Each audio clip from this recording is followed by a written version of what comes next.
Hey, welcome to RevRoad, everyone. Who's excited to be here today? Yeah. It is such a pleasure to have you all here, and thank you for making time in your day. What a special opportunity that we have to be here with our state senator, who is just an incredible leader.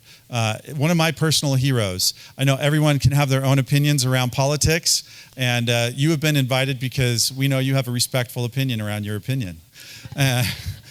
And so we're really excited to have you here. One of the things that we try to do at RevRoad is to help elevate entrepreneurs and entrepreneurship and change the entire ecosystem in ways that can be contributing to that virtuous cycle that we talk about, paying it forward, helping people succeed, and then they come back and pay it forward as mentors and investors with this group. And it's working. It's working so well. Just so you know, we signed our 74th company yesterday. Yeah. And a fun connection here is I had the chance to work with Mitt Romney's business partner, Fraser Bullock, for several years with one of my previous companies where he served on our board of directors. And it is his daughter's company who joined with us. So we're really excited about that. Yeah. For those of you who are new and don't know this, RevRoad is super proud of the fact that we have an extremely high-performing portfolio. In a very short period of time with incredible partners and amazing team members. One of the things that we're also proud of is we've done that 100% based on merit and have over 40% of our portfolio company leaders are women and minorities. Isn't that incredible to do that in a state here?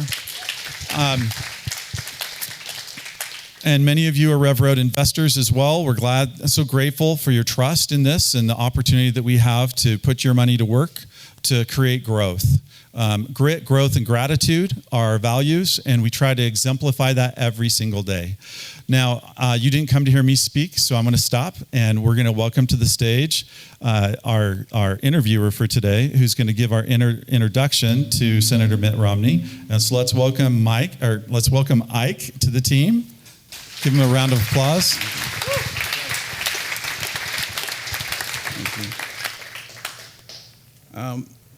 Let's see here. It's an absolute honor and privilege to welcome Senator Mitt Romney to RevRoad.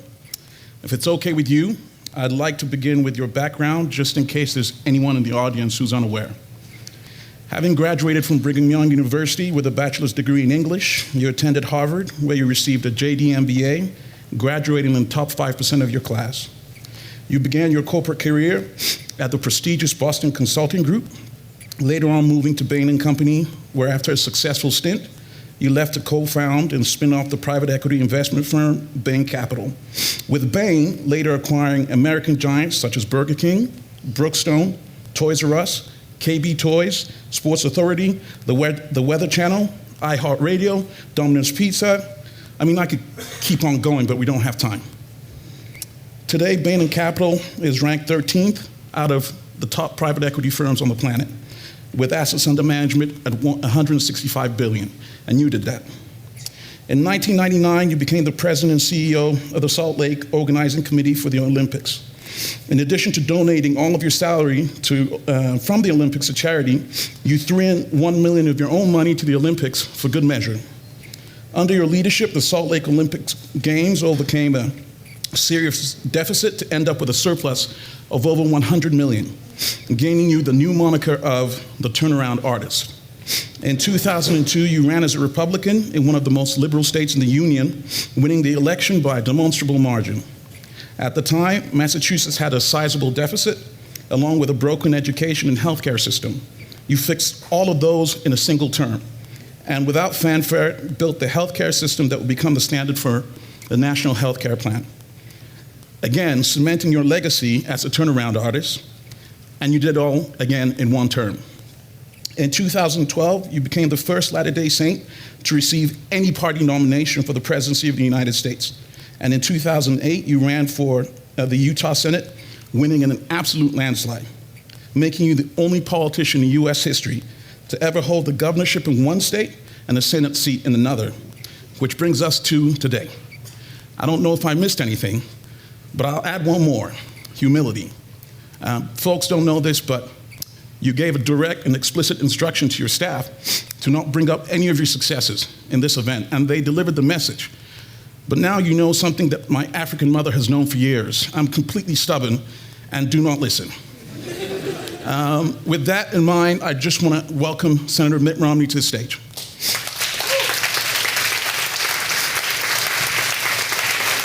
Thank you, Ike. Thank you, Ike. Very kind. Thank you. Please have a seat.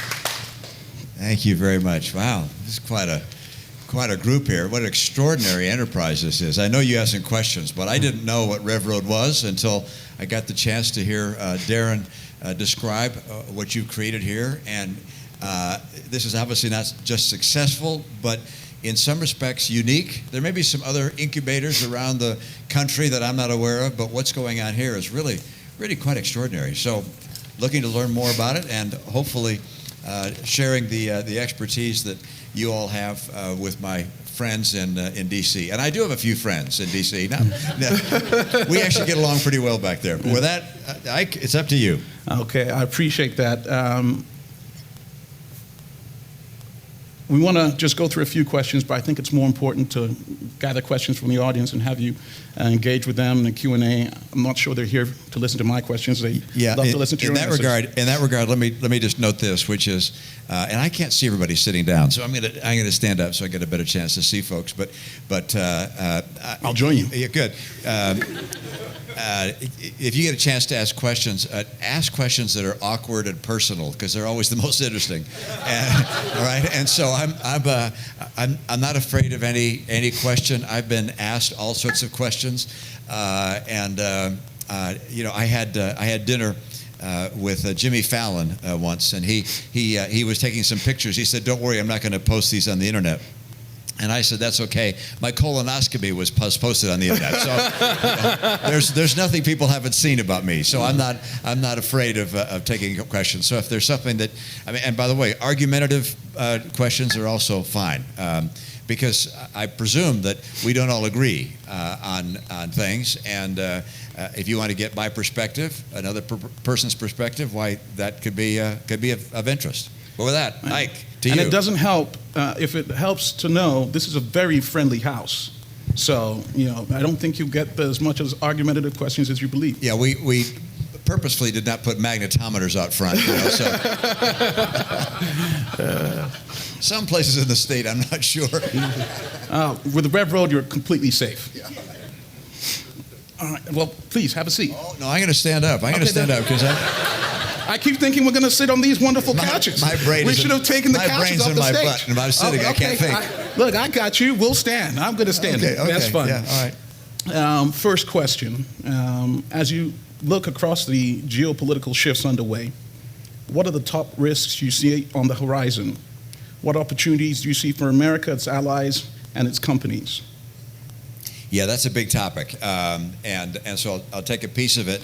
I would note this, that most of the opportunities, or many of the opportunities, will flow from the challenges, which is that as we confront the problems that exist in the world, people will come up with ideas, and that'll create new industries and new opportunities. And so I'm going to be less effective in saying, hey, this is the opportunity you ought to be looking at, other than the obvious, which is AI is a great risk and a great opportunity, but that typically occurs. So China emerging as a great threat to America means there will be some opportunities for sourcing materials in ways we haven't before, looking for enterprises that haven't existed before, and so forth. So what are the big challenges? And I see 4 or 5 major challenges. And by the way, I don't recall a time in our nation's history when we faced so many significant challenges at the same time.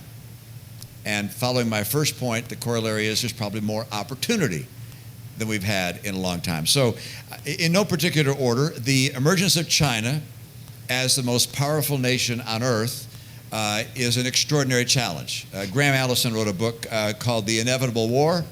He looks at 15 circumstances in Earth's history when the leading power was challenged by a rising power, when 2 became superpowers.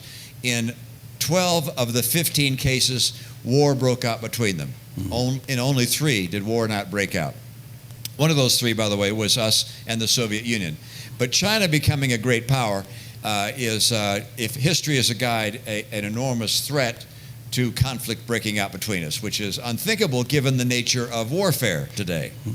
But China, when their workforce is as productive as our workforce on a per-person basis, that means automation and so forth coming into play, their economy will be 4 times larger than ours. It's already larger on a purchase power parity basis, but by the way, and having a larger economy means they will have a larger military, they'll have more geopolitical sway. How do we deal with that?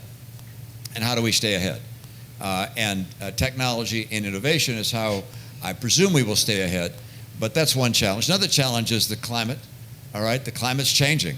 I presume and hope that we're the reason that that's happening, by the way, because if we have nothing to do with it, we're in deep trouble. There's nothing we can do about it. But if there's something we're doing that'll make a difference, that we need to, and we haven't obviously tackled that at all yet, our debt is another big problem. We're at about 100% of GDP and growing. Debt as a percentage of GDP keep going up. You can't do that forever. I can't tell you when there'll be a huge spike in interest rates or when there's a failed auction. I don't know when that will occur, but I know it will if we keep on adding 1 to 2 trillion a year to the national debt. So another huge challenge which we face. A decline in what is called social capital. I had not heard the term social capital until I saw a little report that was on Politico that ranked all the states in social capital, and it said Utah was number 1. So I immediately went to my director of all things legislative and policy and said, what is social capital? And he said, well, that's a term that refers to are people marrying? Are they having kids? What's the level of suicide? What's the level of education? And so forth. And it's like on that basis, Utah's number 1. But the social capital in the country is going down dramatically. And how that will affect our future, I just don't know. So those are some of the challenges that come to mind. And associated with each of them will be opportunities that you will find and take advantage of. Man, that's a great response to that question. I don't know what to say. I just have learned so many things in just 5 minutes, which you mentioned China. Let's go further and deeper into China. That's the next question. China is currently facing record unemployment amongst its college graduates. Its currency is an all-time low, and exports have slowed tremendously in the absence of global COVID-19 surplus. What do you make of China in its current state?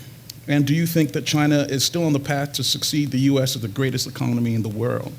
Yeah, I think China will continue to grow economically. Obviously, they're going to have a dip now. I don't know how long that will last. But, you got 1.4 billion people, and we have 300 and some odd million people. The one with 1.4 billion, as their output per person increases, will obviously get larger than ours. I mean, it's simple math. And now they got real challenges, demographic challenges. You know that their population, their working age population is shrinking. The number of elderly is growing like crazy. Historically, what has caused China great stress has been revolution. And their people have risen and overthrown their governments. Xi Jinping and the Communist Chinese Party they're smart people. They recognize that's the biggest threat they face. And so they've taken action with social scoring of their individuals, with cameras, with facial recognition technology, with repression of religion generally, with genocide of minorities. I mean, as they look at the history of where there has been, in global basis, uprisings, it comes from religion and from minority groups, and so they get rid of them or repress them. So they're taking action so they can prevent what they believe will be an uprising. Now, clearly, what they did on COVID and the lockdowns that they extended on and on and on, the people finally rose up, and Xi Jinping had to back down. So there's still the potential for popular energy to affect their pathway. I can't tell you whether they'll stay on the pathway forever, but I do believe that we have allowed them to get away. I won't go through the whole array, but we've allowed them to do something which we should not have allowed. And that is, they have not only stolen our technology, which we should not have allowed. But they stole our technology and that of our friends around the world with reckless abandon. But number two, in the economic sphere, they don't play by the rules of international order. So, for instance, in this country and in the EU, it's illegal to establish a monopoly by other than skill, foresight, and industry. And that's not the case in China. And one of the things they have been adept at doing is finding an area where there are Western companies competing, going in and subsidizing a competitor, dropping prices well below the market price, driving the competition out of business, and establishing a monopoly. It's known as predatory pricing. That's illegal here under the Sherman Antitrust Act. It's illegal in Europe. But they do it time and time again. Subsidize the industry, drop prices well below replacement cost, and drive the competition out of business. Monopolizing key raw materials. We have sat by knowing they had something called Belt and Road, $1 trillion of infrastructure investment. $1 trillion that they invested not in China, but elsewhere. And it's like, and was there method of the madness? Oh yeah. They invested in mines for the raw materials for the products of the future. Lithium, cobalt, nickel. So they bought the mines. And if they couldn't buy the mines, they bought the processing facilities. And then they built the railroads that took the product from where it was mined or processed to the port. Then they bought the ports. So they have complete control of the supply chain for the critical materials that are needed for the products of tomorrow, for electric batteries, for solar panels, and the like. And we've sat there watching this happen and done nothing about it. And it's like, well, we just let the free market work. Well, the free market works as long as all the parties play by the same rules. But if one of the parties is cheating, and by the way, we say cheating because it would be cheating for us, but it's not cheating for them. They're doing what's smart for them. And we allow that to go on. That makes no sense. Then a free market can't work. So in a setting like that, we're finally waking up and trying to take action. I hope it's not too late. But do I think China is a juggernaut? Yeah. I mean, will they hit some bumps in the road? Absolutely. But do I anticipate they will continue to be a major economic powerhouse? Yeah. And by the way, given that economic power, they will invest in their military. I mean, they already are. Their buildup of military power. I mean, I don't want to say anything of a classified nature, but I mean, they have a navy as bigger than ours now. I mean, and we go around and we say, sorry to go on a tangent. We say we spend more than anybody else in the world. We spend more than China and Russia and all these countries combined on our military. Yeah, do you know how much of our spending on our military is for procurement of weapons and artillery and shells and so forth? 15%. All right? We're spending our money on health care and education and travel and salaries for servicemen and women, which is all well-deserved, and benefits for veterans. Those are things deserved. But the amount they're spending it on weapons. And so when you look at an apples-to-apples basis, they are out investing us in missiles, in aircraft, in ships, in weaponry. And we got to, so is it a real threat? Absolutely. And will we meet it? Yeah, but we got to be smart about it. Oh my gosh, that's another incredible answer. I don't even know what to do at this point. I wish you were my teacher when I was in school. That's not typically what I got as a response to my papers. I don't even know what to do. Yeah. Let's go for question number 3. Okay. I'm just hoping I'll be blown away the same way. OpenAI. Let's talk about OpenAI. OpenAI kicked off the arms race, seemingly impacting every sector of the U.S. economy, from helping kids cheat on homework to passing the bar, and to incredible uses in chemotherapy and medical diagnosis. Importantly, VC markets have contracted in recent years as venture funds signal that the boom years are undoubtedly over. What role does technological innovation in emerging industries, such as AI, play in shaping American opportunities? And a second question, how should the United States approach the promotion and protection of its intellectual property and technological leadership? Yeah, I said there were 4 or 5 big challenges that we face, and I left AI off the list. That's really number 1, in my opinion. Ian Bremmer, who has a company that gives people around the world a sense of foreign policy challenges and American threats, says it used to be China and our debt were the top threats. Now the biggest threat to the world and to our grandchildren is AI. I think that's right. I see it as more of a threat and a risk than as an opportunity, but I know there are both there. People say, well, we need to regulate it.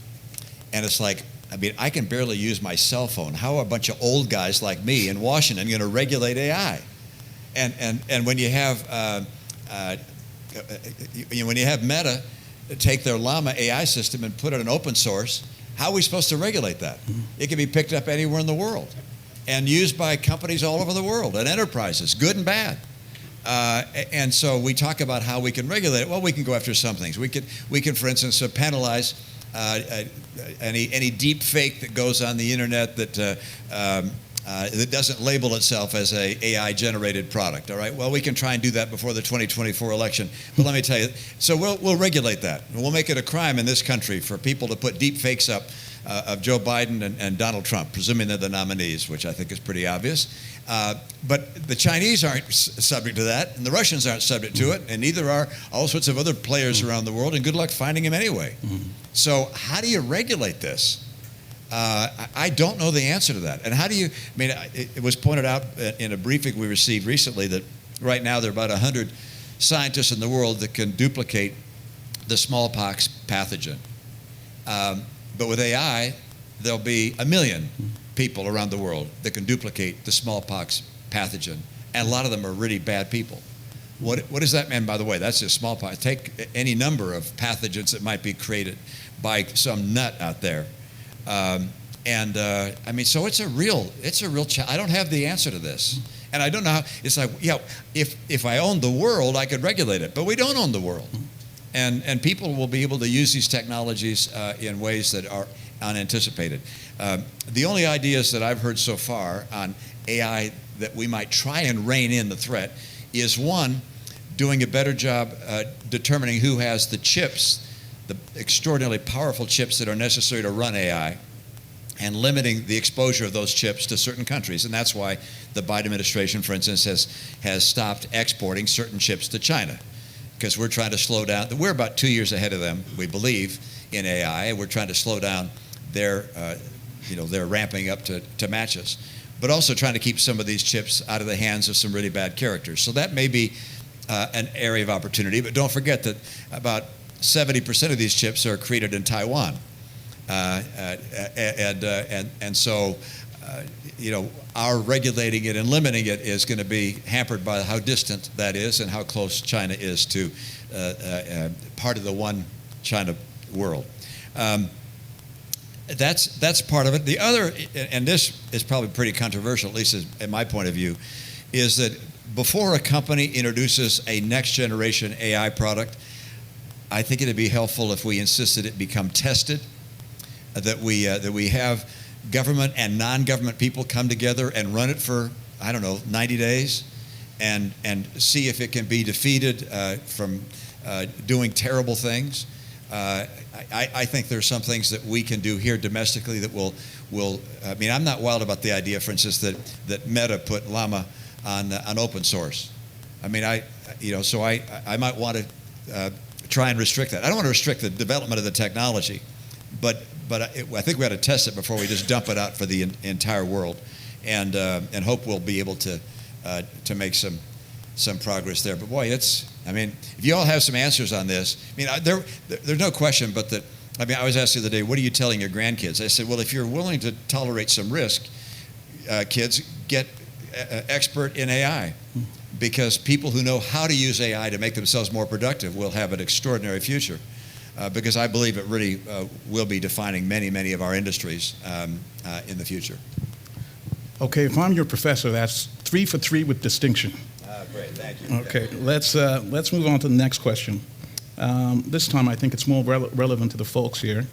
A lot of startup and founders go through incredible losses and sizable failures. 9 in 10 startups fail. With just under 3,000 startups each year in Utah, which is considered the startup state, you expect to see a lot of successes, but a lot of failures as well.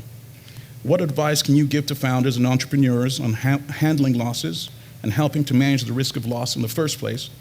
And given your experience in the private equity world, how do we better help our startups grow and get to higher levels of income seen on the PE level?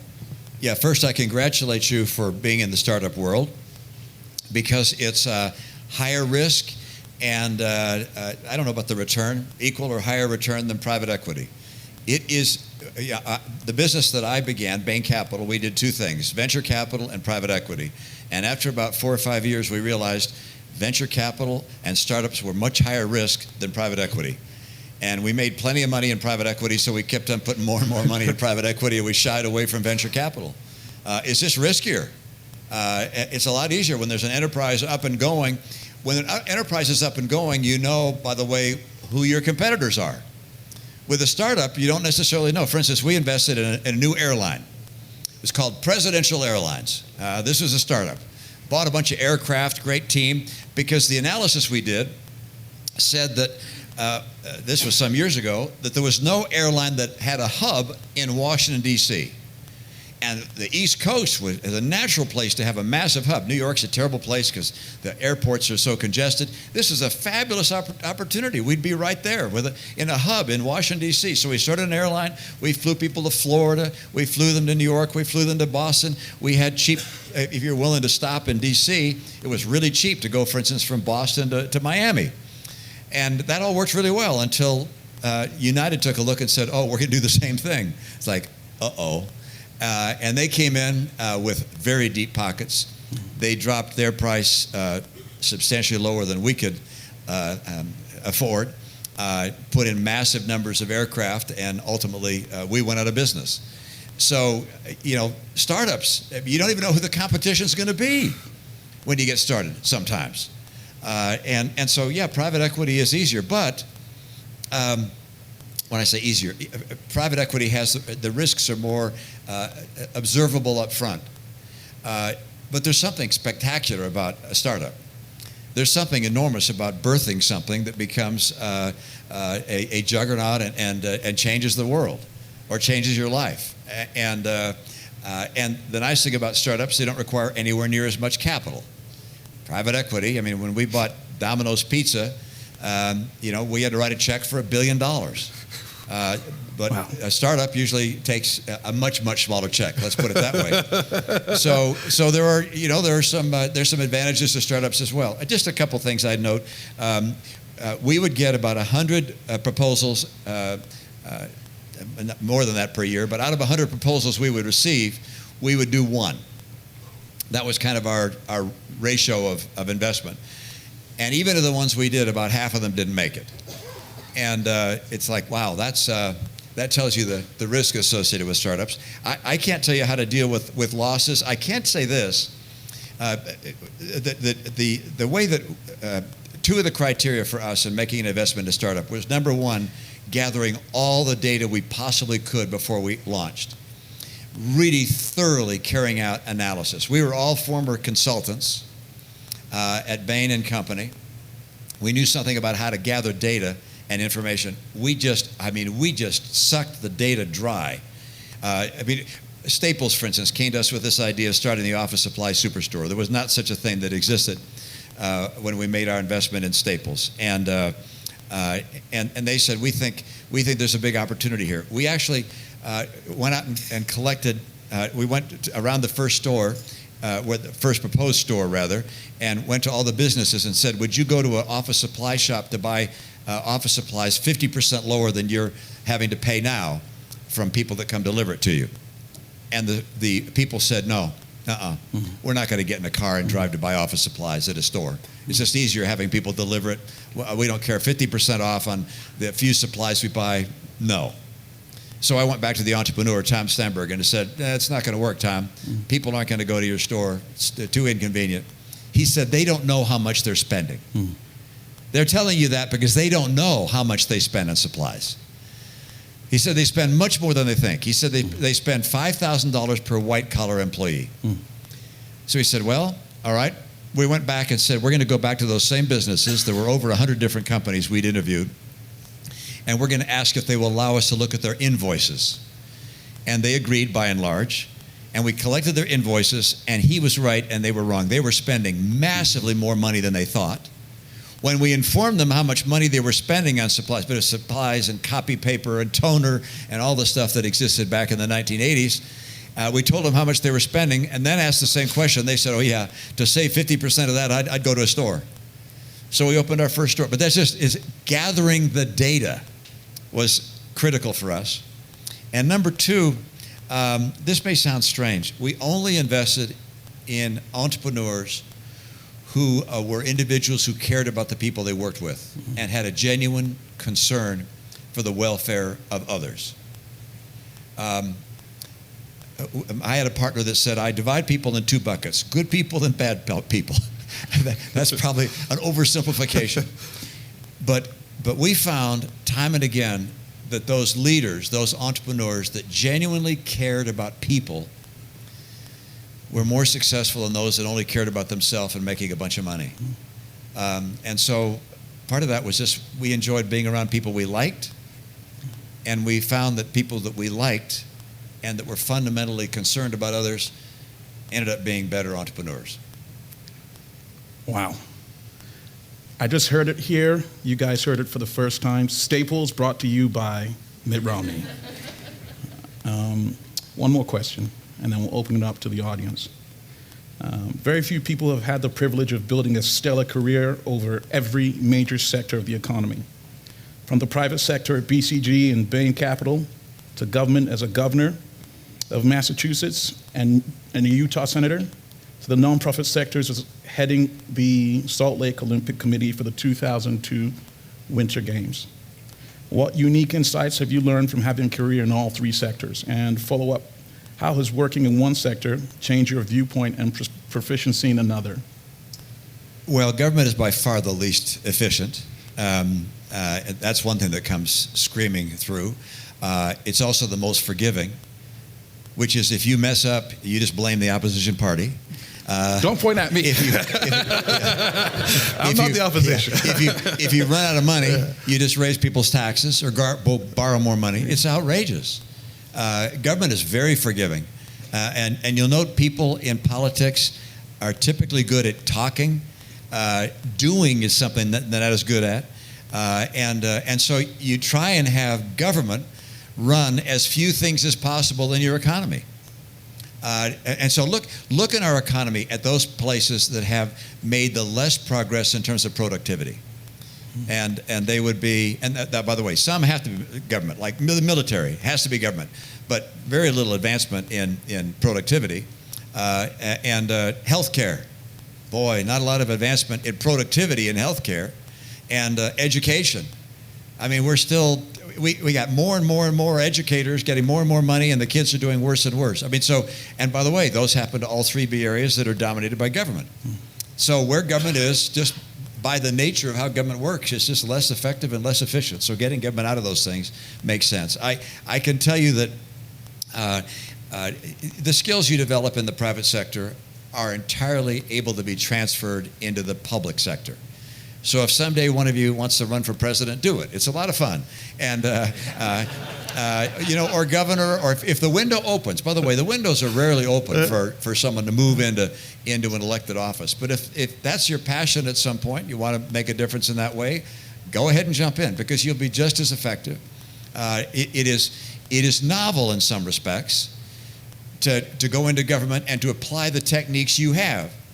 It's novel to the people there because they can't get over it. So I became governor of Massachusetts, for instance, and I said to my colleagues in the legislature, my legislature was almost 90% Democrat, and I said, we want to get our schools to be the best in the country. What do we have to do? And they said, well, it's easy. Hire more teachers and shrink the classroom size. And I said, well, that makes sense to me, but what does the data show? And they said, what do you mean? I said, well, does the data show that smaller classrooms yield better performing students? They said, well, it's obvious. I said, well, let's look at the data. Because we collected in Massachusetts for all the hundreds of school districts that existed, we collected what the classroom size was in each district. We also tested our kids in 4th and 7th and 9th grade. So we knew what their scores were on these exams. We could see the average score in a district plotted against the classroom size. No one had ever done that before. Just use the data. We put the data on a chart. Lo and behold, it wasn't at all what we thought it would show us. There was no relationship at all between classroom size and how well the kids were doing, which was a shock to us. As a matter of fact, the district that had the smallest classrooms in the state, Cambridge, Massachusetts, had the worst performing, or bottom 10% performing students. So we said, well, what does make the difference? And the difference is the teachers, the quality and capability of the teachers. What kind of degrees do they have? What kind of a process did they go through to become a teacher? That's what made the difference. So we oriented our education system to raise the starting compensation of teachers so we could attract better and more qualified people into teaching and pay them more money. And that was what helped drive our education system. So data, one of the things that you get from the private sector that just doesn't exist in government. And the irony is government has all the data in the world, but the politicians don't look at it, all right? Because we politicians don't need data to make up our mind, all right? We can just make up facts out of the air. And so with that, I'll turn back to the team here. I know you guys have got to go to work, so I'm not going to go at great length here, but I see Miss Lehigh. Oh, that's impressive. Thank you. I appreciate the crown. I'm trying to get one of those for myself, but yeah, no, thank you. Questions? Any question for Questions right from here the in the audience? front row? Yes, sir. Excuse me, sorry. Really quick, for questions, raise your hand. We'll have mic runners come to you with the microphone. We're recording these. Oh, Darren's got a mic? Okay, here's a question. Go ahead. Yes. Thank you.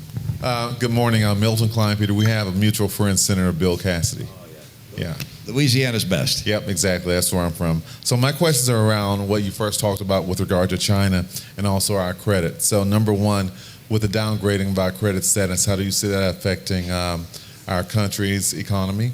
And number two, with regard to the dollar being supplanted as sort of the international currency, there's a movement to do that. How do you think that's going to affect us? Yeah, and they're related, of course, which is the downgrade of our national credit rating is just the beginning. You ain't seen nothing yet unless we tackle this topic.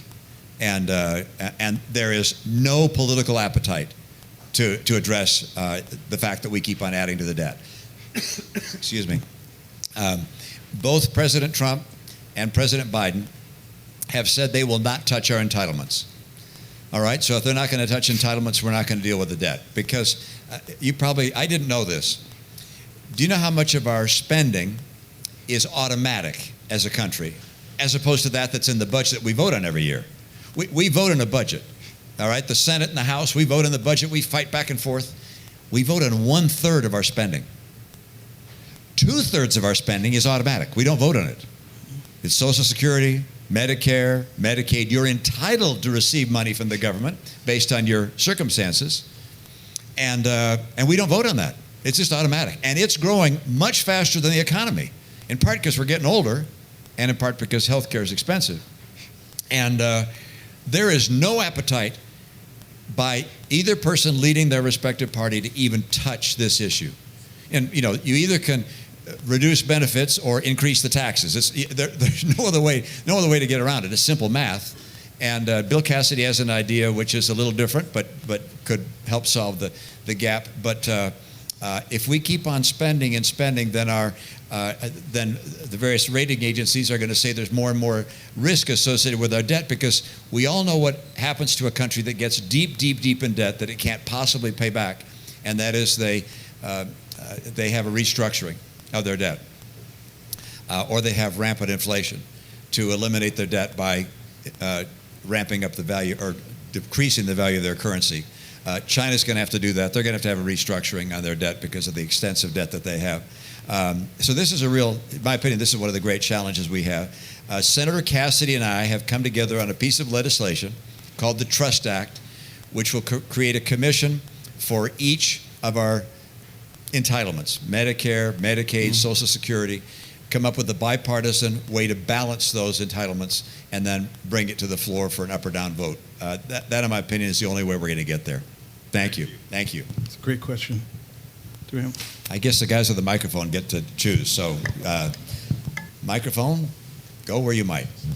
Senator Romney, you mentioned some of the external threats to our country, China, climate change, AI, things like that. What about the internal threat of the culture wars? My premise of my question, it seemed like not too many years ago the left was here and the right was here, not too far apart, a little bit more government, a little bit less government. Now it appears that the left has gotten into Maverick's F-18 in full afterburner into la-la land. And it's causing a lot of problems. We've seen the skirmishes in Portland and Seattle and some of our cities.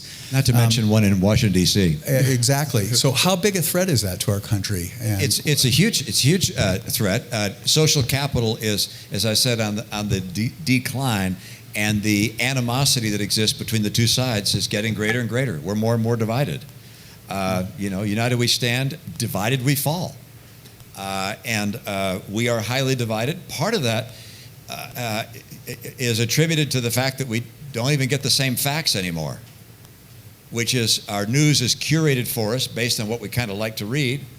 That's where we get our news. If we actually watch a TV, we're watching MSNBC on one side or Fox on the other, or OAN, and so we're not seeing the same stories. We're not getting the same facts. And so we look across the aisle and think those people are idiots. Not only are they idiots, they're evil. Because that's what we're hearing from the facts we're seeing, and they feel the same way about us. So it's getting worse and worse. In the history of the earth, this has happened to other countries before, and that by virtue of their change of national character, they find themselves in a severe downturn. In the history of the world, there's only been two ways of getting out of that. One is a crisis so severe it wakes people up and they come together. Not so severe that it kills the country, but severe enough that people go, holy cow, we got to put everything aside. All right, so that's one. I hope that's not the case. Number two is a leader of such extraordinary capacity that he or she is able to call on the better angels of our nature and change the national character. That has happened. There were three great Roman emperors that did that. I think Winston Churchill did that. I think Abraham Lincoln. I mean, think of this. We'd just gone through a civil war where several 100,000 people, Americans, have been killed, many others wounded for life, and the President of the United States stands up in his inaugural address and says, with malice toward none and charity for all. I mean, can you imagine? But he could do it. All right, that's what we need. Now, I look at the people running for president. I don't see who that person is, to be honest with you, that can do that. Of course, looking back, my guess is looking at Abraham Lincoln. You didn't see that either. All right, I mean, it's like, who's this guy? All right, but boy, did he rise to the occasion. And Churchill as well. Boy, did he rise to the occasion. So I'm hopeful we see that at some point, but we have not had it yet, and we're becoming more and more divided. And by the way, the Chinese look at us and say we're in decline. And they're not just talking about economic and military. They're talking about this social capital, and it's frightening. Yeah. Rochelle? Oh, there's a mic there. Yes, hi, sir. Hi, Corey Cousins from Philo Ventures. Thanks for joining us today. I'm going to take us back to China for a second, if you don't mind. While I don't agree with the way that the Communist Party governs their nation, I'm concerned with the zero-sum approach that we seem to be taking towards the relationship, at least over the last few years, as opposed to a positive sum approach. Does it matter if they're bigger than a bigger economy than us, as long as it's not negatively impacting I don't want to say our slice of the pie. Let's grow the pie, right? As long as it's not negatively impacting us. Does it matter that much who's first? Is it a zero-sum game? Well, first of all, I think China believes that they will be in a stronger position if other nations of the world adopt their system of government as opposed to ours. So they are spreading autocracies around the world, providing people with the technology, the facial recognition technology and social scoring technology that allows them to remain in power. And as you look at who their friends are, Vladimir Putin and Kim Jong-un, it's like, okay, they got some friends that are a little unsavory, and the things they do in terms of genocide, wiping out religion, putting their political opposition in jail, if that spreads, that obviously ultimately impacts us. And we might think, well, what happens if they're just much bigger than we are, with a military that's multiples of our size and economy much bigger? They'll just stay where they are. The problem is, the history of the world is when anyone becomes, other than the United States, we're the one historical example, but when someone becomes extraordinarily powerful, their ambition changes. And they decide they want to take a neighbor and they want to oppress someone else and take advantage of it. So trying to maintain a setting where we're of equal power or superior power, I believe is in our national interest. That doesn't mean that we're going to be attacking them, but it means that we're going to invest in technology. So we're not going to allow our nuclear deterrent, for instance, to become completely outmoded and ineffective. It means that we're going to try and maintain our lead, and hopefully maintain our lead in technology, so that there are two models competing. I think one of the great accomplishments of I don't want to say my generation, but the baby boom generation, and a few of us, your mom and dad are here, there they are, way over there. Our generation didn't do a great job on a lot of fronts, but one thing we did extraordinarily well, for which we don't deserve a lot of credit, other than we elected the people that did this, is that we confronted an enormous power, the Soviet Union, and never went to war with the Soviet Union. We never had a great power war. And I mean, it came close, but we threaded that needle. I hope we're able to do the same thing with China, that we're able to convince them to play by the same rules that the rest of the world plays by economically, so that we can continue to buy and trade goods with one another. But we haven't done that yet. And I think we would be unwise to assume that if they continue to steal our technology, and if they continue to warp the rules of the road to establish economic superiority and military superiority, we'd be foolish to assume that they won't use that to oppress us at some point and take away our freedoms. And the way they're treating the Uyghurs and the people of Hong Kong, and the threats of the people in Taiwan, suggest that they, with ultimate power, they might intend to use it. So should we interact with them and have an open dialogue with them? Absolutely. But I think we, along with our friends in the world, need to link arms and work on a combined basis. Because, by the way, following the Second World War, we had almost 50% of the world's GDP, the United States. Of course, the rest of the world had gotten pretty severely bombed out. We had almost 50% of the world's GDP. We're on track to get to about 11% over the next decade. So we can't tell the world what to do. We're at 16% now. But combined with the EU and with Japan and South Korea, then we can insist on people following certain rules of trade and economics, and see if we can't get China to bend itself and be a fair competitor. Yeah. Rochelle, did you have a question?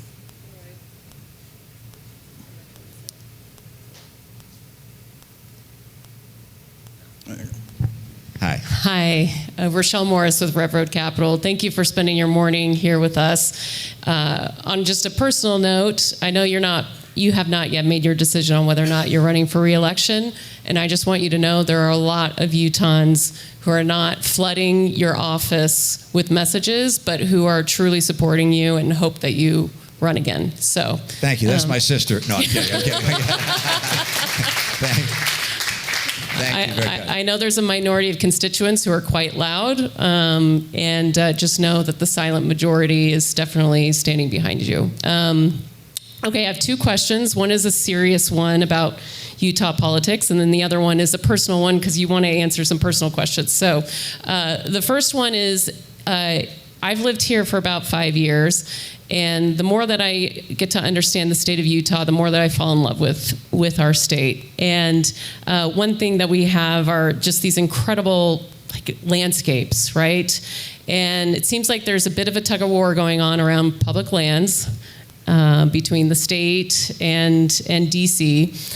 So I would love for you to kind of talk about the confluence that we have in Utah of we're a Republican state that acknowledges that climate change exists.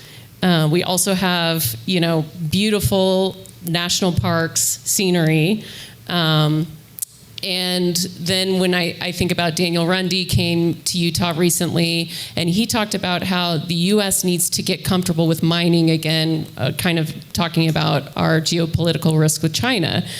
And so how do you, as a U.S. Senator, think through being a Republican representing the state of Utah and also this impending conflict with China? And how do we talk about mining in our country or fossil fuels or things like that, but also, acknowledge climate change and don't just hand it over to the left to own that topic? And then, well, and my party has handed it over to the left to talk about that topic. And had the left done a good job, I might tip my hat, but they haven't. They haven't done a good job, and I'll mention why. Obviously, former President Trump said it was a hoax. Climate change was a hoax, and once that's the kind of policy of the party, it's kind of hard to take a lead on climate change issues. But the world is going electric. Our automobiles are going to be electric. If we are able to meet the zero emissions target in 2030, a calculation I saw yesterday said we're going to need 40 times more lithium than we have today. Okay, so that's a bit of a challenge, and then not to mention cobalt and nickel and rare earth and so forth. Where are we going to get it all?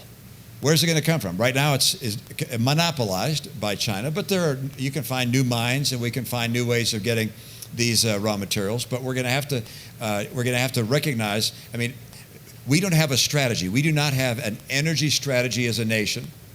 We set goals that we know are not going to be met, and we hope that somehow it's all going to work out in the wash. I'm frustrated with my friends on the left because they seem to be intent on virtue signaling as opposed to actually doing something that'll make a difference.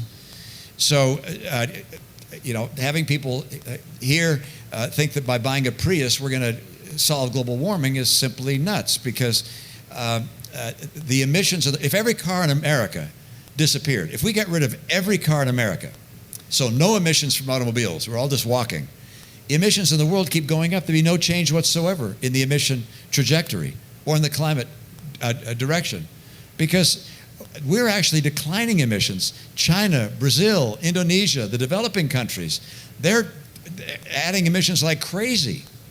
So the only thing that'll work to actually affect global emissions, and not all these little things we do in the U.S., all this crazy money we're spending on these things that make us feel good about ourselves and may make us popular when we go to Davos and talk to people around the world about, oh, look what we did, and we did this. And it's like, guys, it's the world, it's global.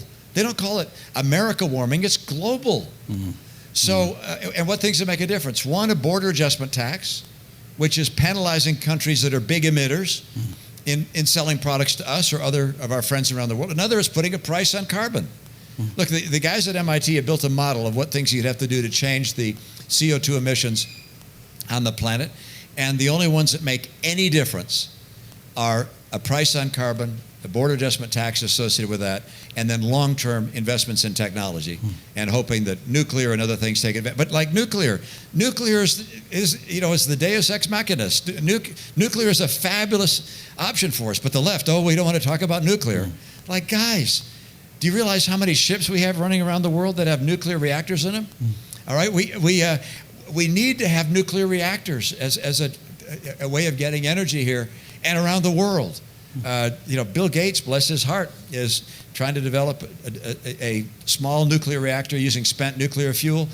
And why? Not just to get America to get energy more efficiently, but to help other countries do the same thing. So it's a topic I care deeply about. I am probably the only Republican in favor of putting a price on carbon. The border adjustment tax is something Bill Cassidy is promoting from Louisiana, and I think he's right on that as well. Okay, and here's my personal question. Favorite hike you've done in Utah? Favorite hike you've done somewhere outside of Utah? Favorite hike in Utah is the subway at Zion, which is a little frightening in some respects, but the hikes that I do are all in Utah. I have to tell you, we have a tradition in my family that my parents began, which is when a group of grandkids reach the age of 12, 13, 14, we put them in a little van or car, and we go through Utah and go to all the national parks and some of the state parks and have them fall in love with the country. We also go to Grand Canyon and go up through California and into Canada. My parents would take the grandkids on a 30-day trip. We've narrowed it down to about 10 days. But Utah is the place that we love and go to. Thank you. I think we have to let you guys go to work. All right, we'll take one more and then let you run. Yeah. Thank you for being here. My name is Kim Lockridge from Engineer Tax Services. Hi, Kim. You had mentioned innovation and technology. And in our country, we've had a research and development tax credit. And that tax credit has rewarded innovation. And historically, that research and development credit has been around since 1981 and has really have gotten dwindled down to the point where the IRS is scrutinizing who's claiming them. There's, all kinds of detriment to, someone who takes the research and development tax credit, how now it has to be amortized. It's really putting a lot of businesses out of work, and they're closing their doors because of it. Now, as historically, our research and development tax credit is about 6.5% when it works out to all of the qualified expenditures. China, they are subsidizing research and development. And India, they're subsidizing it, so they're paying 200% in research and development credits. And then you wonder why innovation is being pushed over to China and India and other countries.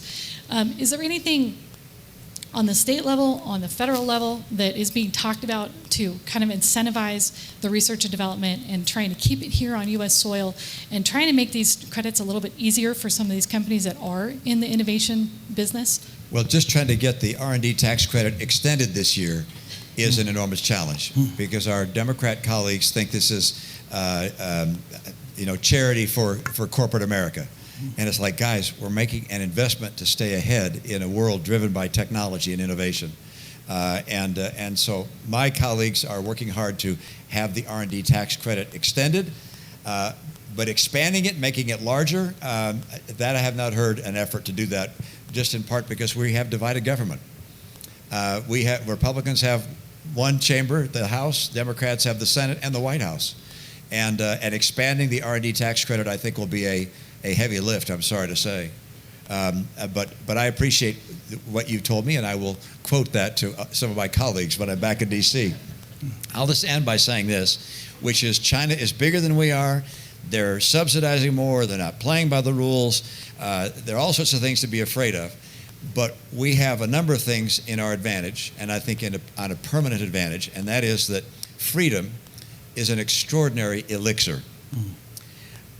Freedom is something which is hard to calculate its economic impact, but boy, does it have it.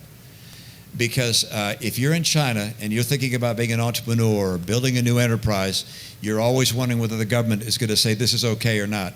And putting your head up often means it's going to get chopped off, if not literally, figuratively. And here, freedom allows people to take all sorts of risks. And by the way, failure, we're free to fail here. I don't know how many of you entrepreneurs have failed, but I have failed. I have not succeeded in everything. I only talk about the ones I succeeded at.